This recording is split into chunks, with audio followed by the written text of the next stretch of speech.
নমস্কার। বিশ্ব জন রং মহোৎসবের উদযাপনে রঙ্গলোকের নিবেদন। পর্বরঙ্গ সমাপ্ত হয়েছে। চল, এখন যা কিছু শেখা হয়েছে তার অনুশীলন করো। এটি একটি নতুন সমীক্ষা, এতে বিন্দুমাত্র ত্রুটি থাকা উচিত নয়। প্রণাম গ্রহণ করুন মুনিবর।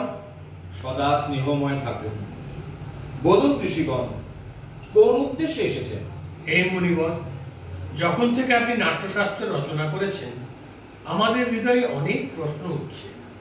আমরা তাদের উত্তর জানার জন্য আপনার কাছে এসেছি। প্রশ্ন করুন, সংকোচ করবেন না। গুরুদেব, নাট্যশাস্ত্রের উৎপত্তি কি করে হলো? এর উদ্দেশ্য কি? আপনি খুব ভালো প্রশ্ন করেছেন। এই প্রশ্ন শুধুমাত্র নাটকের জন্য নয়, বরং জীবনের সারমর্ম বোঝার মাধ্যম।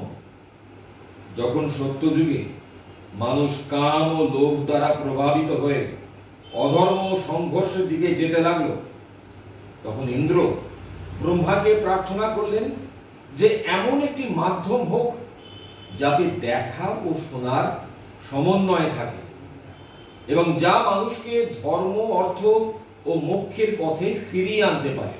কিন্তু গুরুদেব, বেদ তো জ্ঞানের ভাণ্ডার, তাদের মধ্যে জগতের সমস্ত রহস্য নিহিত। তাহলে নতুন বেদ কেন? কারণ এটি সমস্ত মানুষের জন্য সহজলভ্য হতে পারে। সাধারণ মানুষ যাতে নাটকের মাধ্যমে শিক্ষা ও ধর্মের পথে পরিচালিত হতে পারে, এই পবিত্র উদ্দেশ্যে ব্রহ্মা 4টি বেদের মূল উপাদান মিলিয়ে নাট্যবেদের রচনা করেছেন। গুরুদেব, এই 4টি বেদের উপাদান কি কি? নাটকের পাঠ ব্রহ্মা ঋগ্বেদ থেকে গ্রহণ করেছেন। এর সুমধুর সঙ্গীত সামবেদ থেকে এসেছে। যজুর্বেদ থেকে অভিনয় এবং অথর্ববেদ থেকে রস নেওয়া হয়েছে। এই 4 বেদের অংশ নিয়ে নাট্যশাস্ত্রের সৃষ্টি হয়েছে। গুরুদেব, তাহলে কি নাটক কেবল দেবতাদের জন্যই রচিত হয়েছে? না না, এই একই প্রশ্ন অসুররাও ব্রহ্মার কাছে করেছিলেন। তখন ব্রহ্মা উত্তর দিয়েছিলেন যে নাট্যশাস্ত্র সকলের জন্য, দেবতা, অসুর ও মানুষ সবার জন্য। এটি শুভ অশুভ সমস্ত কর্মকে চিত্রিত করে। নাটক দুঃখ, ক্লান্তি এবং শোকগ্রস্ত মানুষকে স্বস্তি প্রদান করে। অসাধারণ!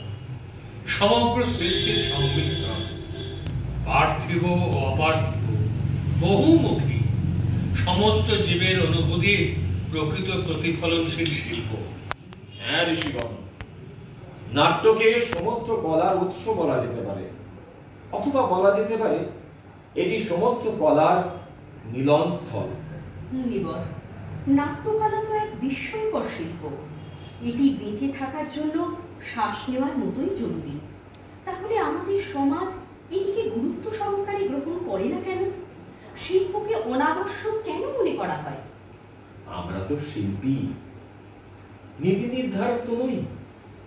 শিল্প সৃষ্টি করা আমাদের ধর্ম, কিন্তু আমাদের শিল্পের প্রসারে নীতি নির্ধারকদের ভাবতে হবে, পরীক্ষার উপকরণ ও সুযোগ প্রদান করতে হবে। নাট্যকলা শুধু শিল্প নয়, এটি সমাজের দর্পণ। এটি মানবতাকে সত্যের পথে পরিচালিত করার মাধ্যম। মঞ্চ জাতি, ধর্ম, ভৌগোলিক সীমার বাইরে গিয়ে সামগ্রিকভাবে মানবতার কথা বলে। আজ মঞ্চ সমাজে প্রচলিত অসাম্যের বিরুদ্ধে দাঁড়িয়ে সমতার বাণী বহন করে। এই বাণী নিঃসন্দেহে পৃথিবীকে স্বর্গ বানাতে পারে।